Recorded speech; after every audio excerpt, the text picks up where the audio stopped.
आज हम बात करेंगे न्यू एजुकेशन पॉलिसी 2020, उसमें क्या क्या बातें की गई है। ठीक है, तो हमारा पहले आपको ये पता होना चाहिए कि इसके अंदर क्या क्या बातें की गई हैं। NEP 2020 सबसे पहले देखिए कि इसमें रिनेम किया गया है, यानी नाम बदल दिया गया है। किसका? HRD मिनिस्ट्री का नाम रख के क्या रख दिया गया है? इसका नाम रख दिया गया है एजुकेशन मिनिस्ट्री। ठीक है, ये नाम रख दिया गया है।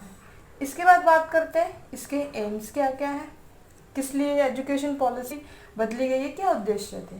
तो इसका पहला उद्देश्य क्या है कि प्रोवाइड की जा सके। क्या प्रोवाइड की जा सके? High quality education. किसको? और ऑल के लिए किया जा सके। ठीक है, इसके अलावा इसमें बात की गई है हाइलाइट्स की। हाइलाइट्स मतलब मेन पॉइंट्स। इसके मेन पॉइंट्स क्या क्या होंगे? तो पहला मेन पॉइंट क्या दे रखा है? फर्स्ट जो मेन पॉइंट है वो क्या है? Pre primary education. Pre primary education. अब प्री प्राइमरी एजुकेशन दी जा सके। ठीक है, कब तक दी जा सके? यानी to universalise the pre primary education by 2025 तक सारी जगह पे प्री प्राइमरी एजुकेशन प्रोवाइड की जा सके। इसके अलावा और क्या क्या प्रोवाइड की जा सके? इसके अलावा प्रोवाइड किया जा सके फंडामेंटल क्या? Literacy and numeracy. और ये भी कब तक प्रोवाइड की जा सके? 2025 तक। ठीक है, अब इसके आगे हम बात करते हैं कि इसके आगे और क्या क्या चीजें हैं।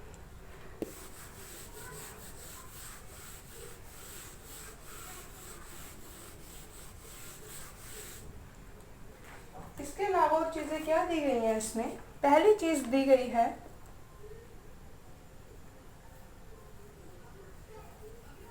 यूनिवर्सल एक्सेस हो।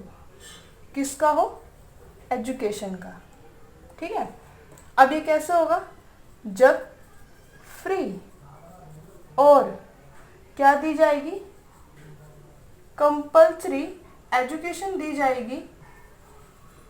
ठीक है, तभी ये पॉसिबल हो पाएगा।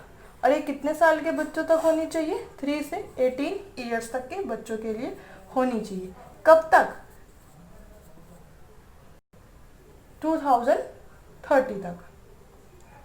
अब बात करते हैं कि क्या नया करिकुलर बनाया गया है और उसके पीछे की क्या पेडागोजिकल स्ट्रक्चर है। ठीक है, तो जो बनाया गया है वो बनाया गया 5 3+3+4। अब जब ये बनाया गया है तो ये वाला जो 5 वाला ईयर्स वाला है, इसके अंदर क्या रखा गया है कि 3 साल तक का, यानी 3 साल तक का बच्चा होगा, उसकी फर्स्ट क्लास, उसके सेकंड क्लास उसी के अंदर इंक्लूड होगी, जिसको बोला गया है फाउंडेशनल स्टेज। अब बात करते हैं कि 3 ईयर में ये जो 3 साल का दे रखा है यहाँ पे स्ट्रक्चर, उसके अंदर क्या आएगा? तो उसके अंदर आएगा 3rd class, 4th class and 5th class. अब जब ये आएगा तो इसको क्या बोला गया है? प्रिपरेटरी एंड लेटर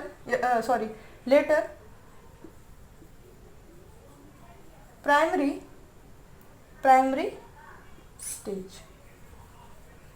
ठीक है, अब उसके बाद बात कर लेते हैं आगे इस 3 साल जो यहाँ पे आपको यहाँ पे जो दिख रखा है ये वाला। ठीक है, ये क्या है? इसमें बच्चे आएंगे 3rd क्लास के सिक्स क्लास के, सेवन्थ क्लास के एंड एट्थ क्लास के, जिसको बोला गया है मिडिल एंड अपर प्राइमरी। अब आया है फोर्थ वाला, तो इस फोर्थ के अंदर क्या इंक्लूड किया गया है, ninth, tenth, 11th and 12th, जिसको बोला गया है हाई या फिर सेकेंडरी स्टेज। ठीक है, ये सारी चीज़ें न्यू करिकुलर के अंदर आया हुआ है। आगे हम बात करते हैं कि इसके अलावा कौन कौन सी चीज़ें हैं। क्या NEP ने लिया है। तो पहला दे रखा है इसके अंदर, नो हार्ड सेपरेशन, किसका नहीं होगा, आर्ट्स एंड साइंस। इसका क्या मतलब है कि इन सब चीज़ों को क्या बनाया जाएगा, इन सब चीज़ों को बनाया जाएगा फ्लेक्सिबल। ठीक है, तो इसके अंदर है पहला ह्यूमैनिटीज़, दूसरा साइंस, तीसरा sports and fourth one vocational subjects, जो कि इसके अंदर लिए जाएंगे। उसके अलावा और किस की बात की गई है, जैसे कि हमारे पिछले में भी दिया गया था न्यू एजुकेशन पॉलिसी के अंदर कि हमारी लोकल लैंग्वेज को इंक्लूड किया जाएगा, सेम इसमें भी ये इंक्लूड किया गया है, यानी हमारी मदर टंग। इसके अलावा 3 लैंग्वेज फॉर्मूला भी है, जो कि इंक्लूड किया गया है स्कूल्स के अंदर।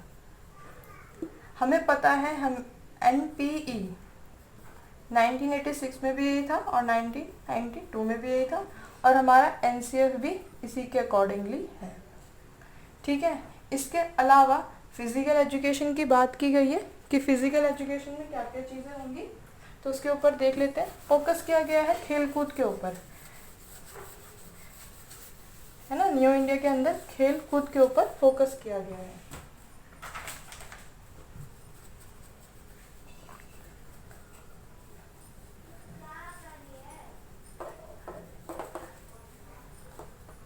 तो क्या है, पहला इसमें क्या दे रखा है, फिजिकल एजुकेशन। जो फिजिकल एजुकेशन के अंदर इंक्लूड की गई है physical activities, physical activities include की गई हैं। अब एक्टिविटीज कौन कौन सी हो सकती है, जैसे योगा, गेम्स, स्पोर्ट्स,